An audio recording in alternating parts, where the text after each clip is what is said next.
ఎక్కడున్నాడు? ఈ టైంకి ఇక్కడ ఉండాలి కదా. పిసినారిదేంటి మళ్ళీ వచ్చింది, మనకెందుకులే. రాజు ఏంటి? ప్లీజ్ అలా వెళ్ళిపోకు. నువ్వేం చెప్తే అది చేస్తాను. కావాలంటే నా వాలెట్ మొత్తం తీసుకో. డబ్బులు ఇస్తుందంటే ఎంత కావాలేంటి?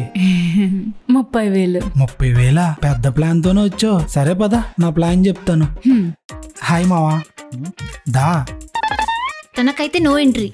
అలా కాదు మావా, నిన్నంటే కొత్త కదా, కొంచెం భయపడింది. ఈ రోజు ఫుల్ కాన్ఫిడెన్స్ తో వచ్చింది. ఇదిగో అంబానీలో జల్లుద్ది ఈ రోజు డబ్బులు, నాది గ్యారంటీ. రండి. బెట్టింగ్ పెట్టండి. ఇంకా నాదైతే RR. వికెట్ రా, వికెట్. నాది 4 మీద 40. ఎస్, మొత్తం నాకే.